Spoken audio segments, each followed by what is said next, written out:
संधि की कक्षा में मैं आप सभी का एक बार फिर से स्वागत करता हूं।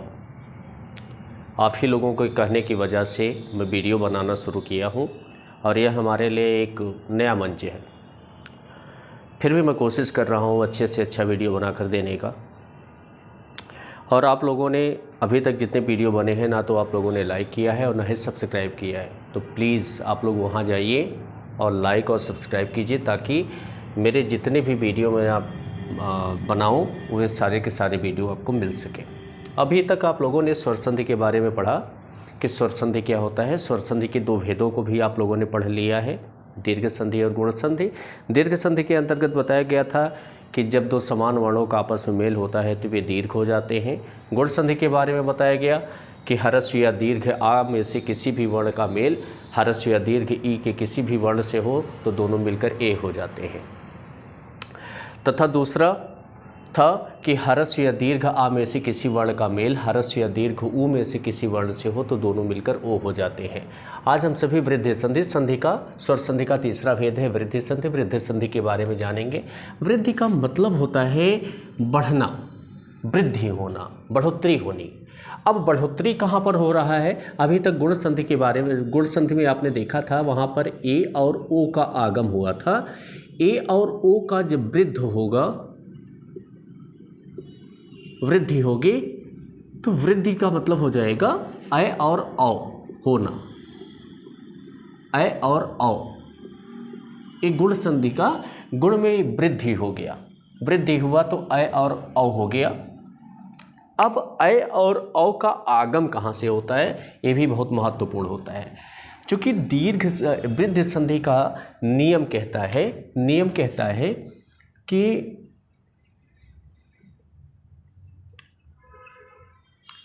ह्रस्व या दीर्घ आ में से किसी वर्ण के बाद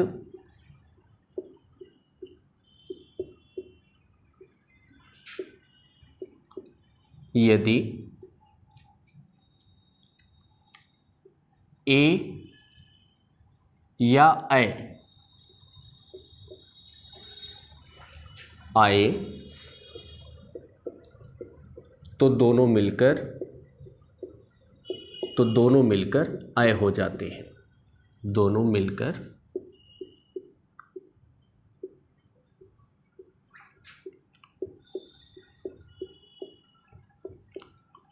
अय हो जाते हैं।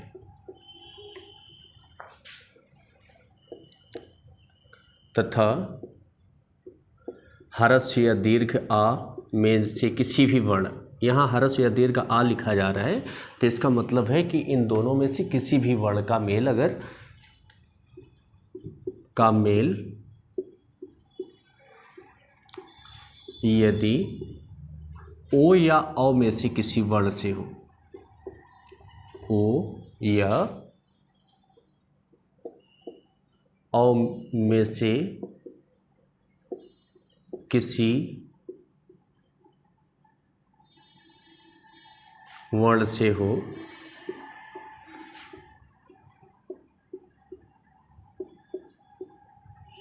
तो दोनों मिलकर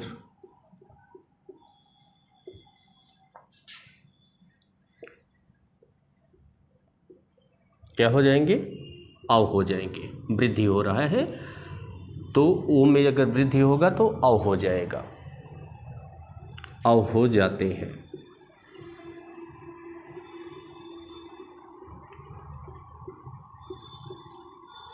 एक बार फिर से समझ लीजिए।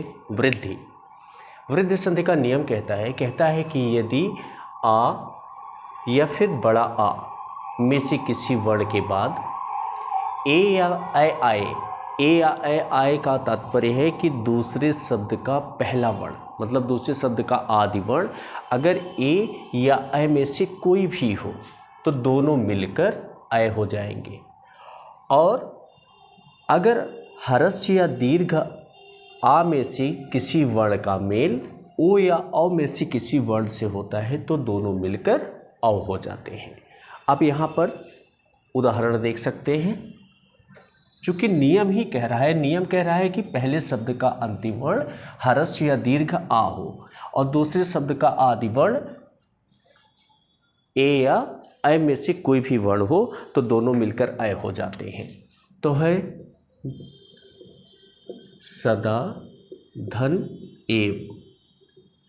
अब यहाँ पर हम देखते हैं पहले शब्द का अंतिम वर्ण नियम के अनुसार आ या आ में से कोई भी वर्ण हो और दूसरे शब्द का आदि वर्ण ए या अ में से कोई भी वर्ण हो, तो इस स्थिति में दोनों मिलकर अ हो जाते हैं। तो शब्द बन जाएगा सदा धन एव सदैव। अगला देखते हैं, जैसे है तथा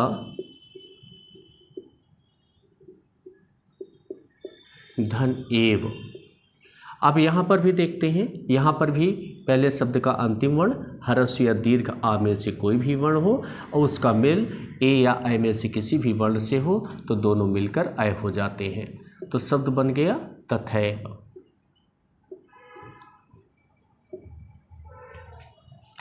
ऐसे ही शब्द है एक एक, तो एक का आप लोग खुद संधि विच्छेद कीजिए, अभी अपने आप समझ में आ जाएगा कि क्या होता है। इसके साथ में फिर कहता है तथा ह्रस्व या दीर्घ आ में से किसी वर्ण का मेल यदि ओ या औ में से किसी वर्ण से हो तो दोनों मिलकर औ हो जाते हैं। अब यहाँ पर देखिए, जैसे है परम धन औषधि, परम धन औषधि। पहले शब्द का अंतिम वर्ण ह्रस्व या दीर्घ आ में से कोई वर्ण हो, ये नियम कहता है, और दूसरे शब्द का आदि वर्ण ओ या औ हो तो दोनों मिलकर औ हो जाते हैं। आ और ओ दोनों मिलकर क्या हो गए? औ। और शब्द क्या बन गया? औ। परमौषधि, परमौषधि। अगला है, जैसे है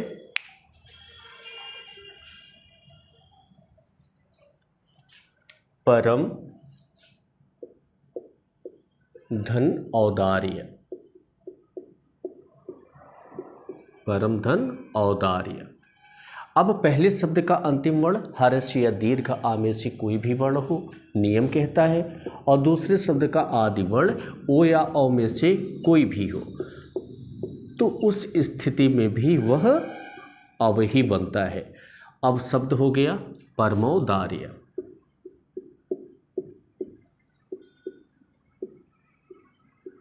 ठीक। नियम क्या कह रहा था? नियम कह रहा था कि ह्रस्व या दीर्घ आ में से किसी वर्ण का मेल ए या फिर अ में से किसी के साथ हो तो दोनों मिलकर अ हो जाते हैं। तथा ह्रस्व या दीर्घ आ में से किसी भी वर्ण का मेल अगर ओ या फिर औ के साथ, औ में से किसी वर्ण के साथ हो तो दोनों मिलकर औ हो जाते हैं। यह नियम कहता है। मतलब पहले शब्द का अंतिम वर्ण ह्रस्व आ हो सकता है या फिर दीर्घ आ हो सकता है, और दूसरे शब्द का आदि वर्ण पहला वर्ण ए भी हो सकता है अथवा अ हो सकता है। किसी भी स्थिति में आए तो वह मिलकर अ बनाएगा। फिर कहता है कि अगर आ, ह्रस्व आ या फिर दीर्घ आ का मेल में से किसी वर्ण का मेल ओ या फिर औ में से किसी वर्ण से हो तो दोनों मिलकर औ हो जाते हैं। तो यहाँ उदाहरण के द्वारा आप समझ गए होंगे। ठीक है। अगला हम देखते हैं संधि का चौथा, स्वर संधि का चौथा भेद। संधि का स्वर संधि में चौथा भेद क्या है? आप सभी जानते होंगे। चौथा भेद है यण संधि। यण संधि, यण संधि में क्या होता है? चूंकि यण संधि नाम से ही आप सभी समझ गए होंगे, यण इको यणच। यण का तात्पर्य होता है, यण संधि में या, रा, ला और वा का आगम होता है। या, रा, लावा का आगम होता है। अभी तक आप लोगों ने देखा था कि दीर्घ संधि के अंतर्गत समान वर्णों का मेल होकर दीर्घ हो जाता था। गुण संधि और वृद्धि संधि, इन दोनों के अंतर्गत आपने देखा कि पहले शब्द का अंतिम वर्ण ह्रस्व या दीर्घ आ ही रहेगा, दोनों में से कोई भी वर्ण हो सकता है। लेकिन अगर आ के अलावा कोई वर्ण हो, आ के अलावा ई, उ, ये सभी वर्ण हो जो कि भिन्न है, तो क्या होगा? अब ऐसी स्थिति में वह यण संधि के अंतर्गत जाएगा। यण संधि कहता है कि यदि, ये नियम है आपका, नियम आप देख लिए ना एक बार, पहले नियम को अच्छे से समझ लेना, इसके बाद नियम कहता है कि यदि ह्रस्व या दीर्घ ई, ह्रस्व या दीर्घ उ या री का मेल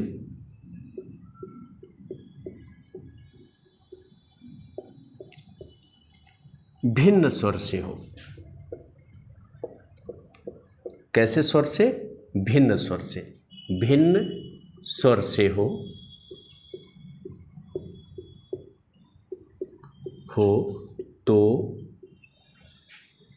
तो क्या होता है? तो ह्रस्व या फिर दीर्घ में से जो भी वर्ण रहेगा, मतलब पहले शब्द का अंतिम वर्ण ह्रस्व या दीर्घ में से जो रहेगा वह या में परिवर्तित हो जाएगा,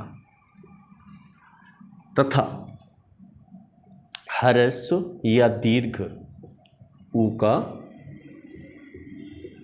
वा हो जाता है।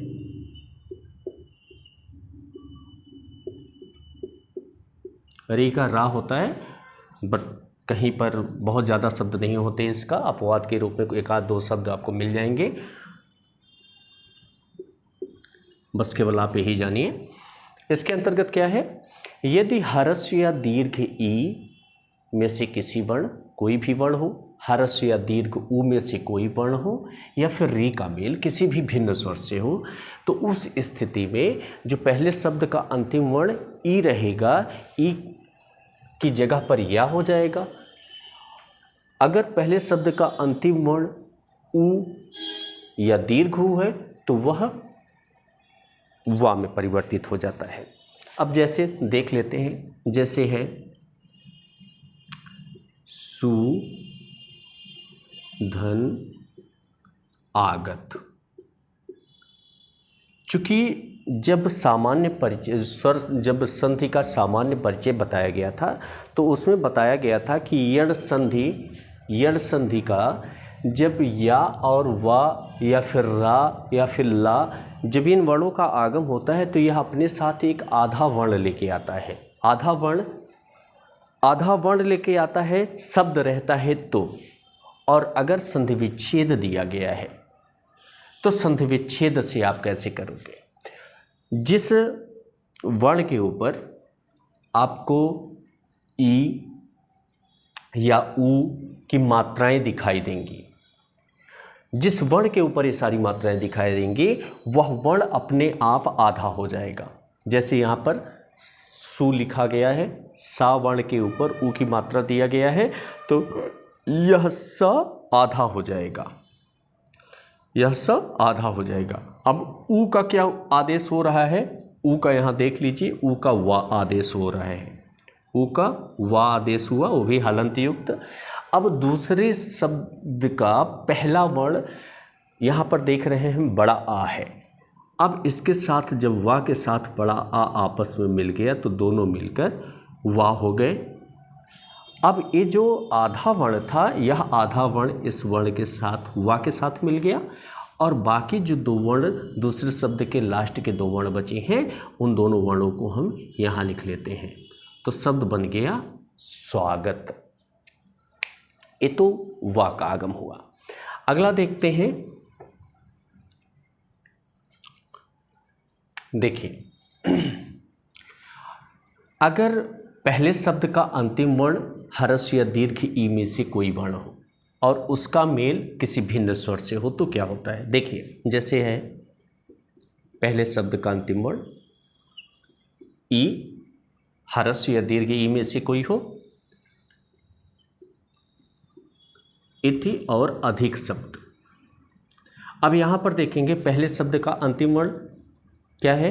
अंतिम वर्ण हुआ ई, चूँकि अंतिम वर्ण से संबंध होता है, किसी भी व्यंजन पर जो मात्रा होता है वही उसका अंतिम वर्ण होता है, जो स्वर छिपा रहता है वही अंतिम वर्ण है। अब यहाँ ता के ऊपर ई की मात्रा था, ई निकल गया तो बचा आधा ता, और आधा ता के साथ जब आ का मेल हो गया, ई का क्या आदेश होना है, ई का या आदेश होना है, या का आदेश हो गया। अब या के साथ जब आ का मेल हो गया तो ये हो गया या। अब शब्द देखिए क्या क्या बना। पहले शब्द का आ ले लेते हैं, पहले शब्द का पहला ही वर्ण है आ। अब ती की जगह पर ती, चूँकि ई जो अंतिम वर्ण है उसको या आदेश हुआ है तो बचा आधा त। अब ई का या आदेश हुआ और आ इसके साथ मिल गया तो हो गया य, और लास्ट दूसरे शब्द के लास्ट जो दोनों वर्ण बचे हैं उसको हम लिख लेंगे तो हो जाएगा अत्यधिक, ऐसे होगा अत्यल्प। ठीक, तो इस तरह के शब्द होते हैं अत्युत्तम, इस तरह के शब्द होते हैं, इन सभी को आप देख सकते हैं।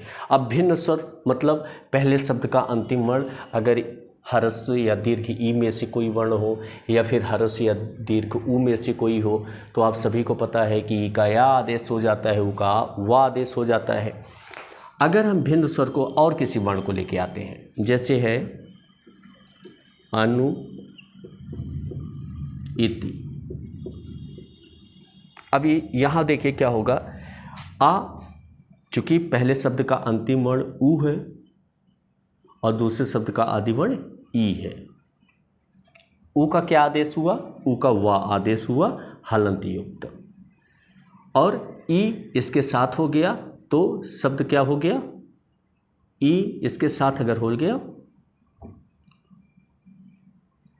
तो हो गया वी। ठीक, अब बचा क्या, एक पहले शब्द का पहला वर्ण बचा और ए बच गया, और ए इसका आगम हो गया, लेकिन यह जो न था यह न आधे रूप में यहाँ आ गया है, न में हलंत युक्त हो गया है, तो अब शब्द बन गया अन्विति। ठीक, अगर कहीं किसी तरह की कोई समस्या होती है तो आप लोग कमेंट बॉक्स में मैसेज करके आप लोग अपनी समस्याओं का समाधान प्राप्त कर सकते हैं, और अगर कहीं कोई दिक्कत होती है तो आप बताएंगे तो मैं फिर से एक वीडियो बना के आप लोगों को भेज दूंगा। अगला है जो कि अंतिम है, स्वर संधि का पांचवा भेद अयादि संधि।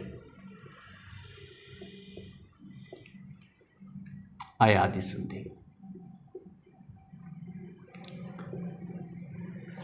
अयादि संधि, अयादि संधि कहता है कि यदि पहले शब्द का अंतिम वर्ण, पहले शब्द का अंतिम वर्ण ए हो, अगर किसी भी स्वर से इसका मेल होता है तो ए का आय हो जाता है, आय का आय हो जाता है, ओ का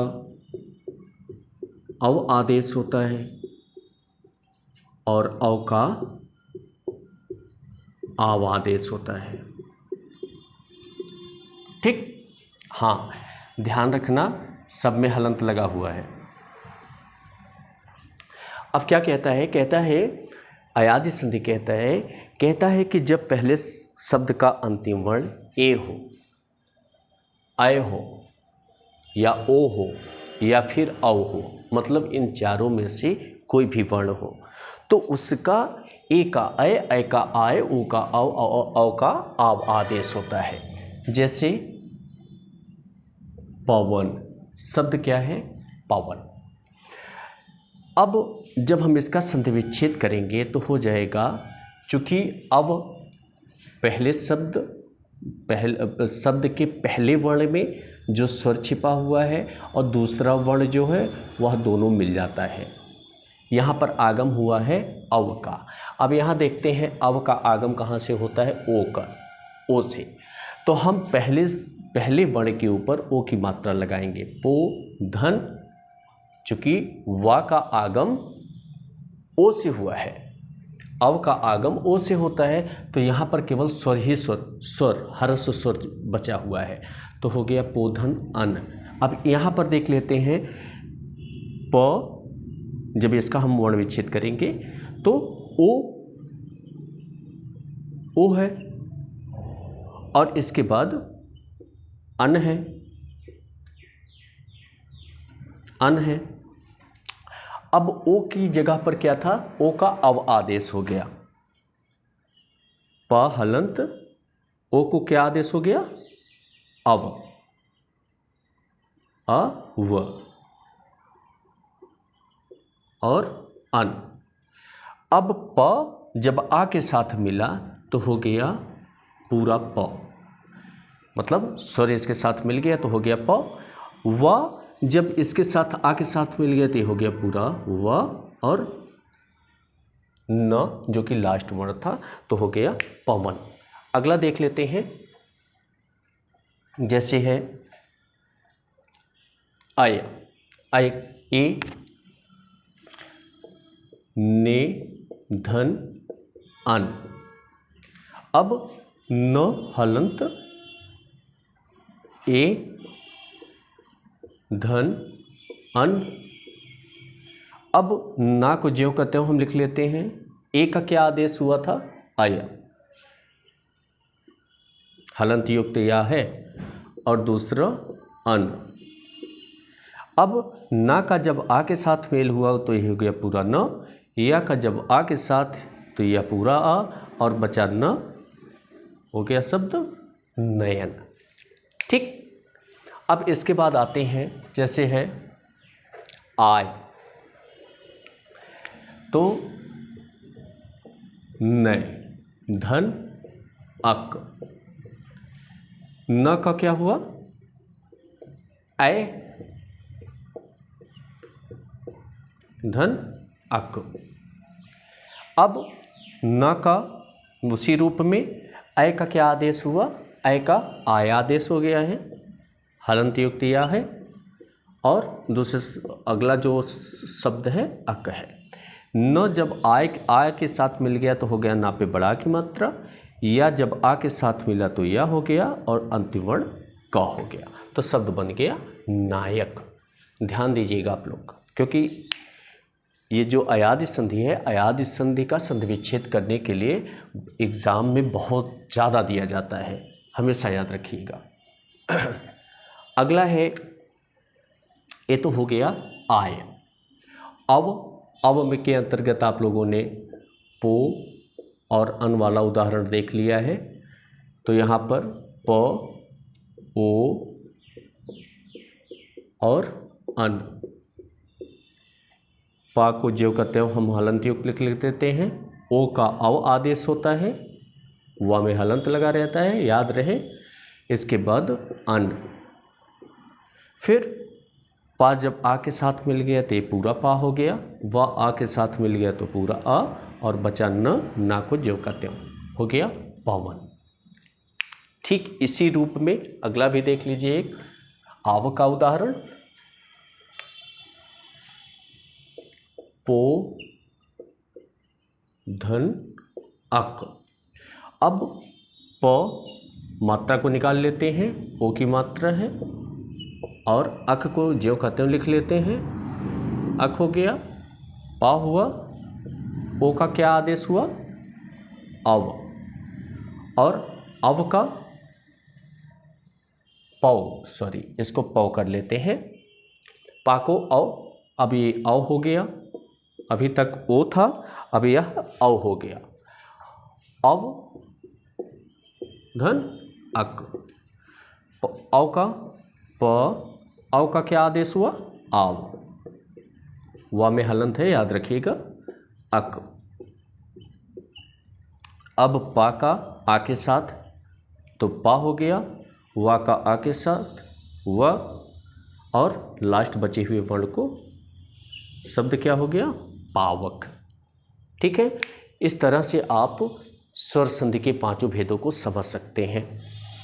अगर कहीं किसी प्रकार की कोई समस्या हो तो आप सभी कमेंट बॉक्स में मैसेज डाल दीजिएगा, मैं देख के उसका निवारण कर दूंगा। और हाँ, आप लोग ध्यान रखिए, आप लोग प्लीज़ मेरे चैनल को सब्सक्राइब कीजिए और लाइक कीजिए। धन्यवाद।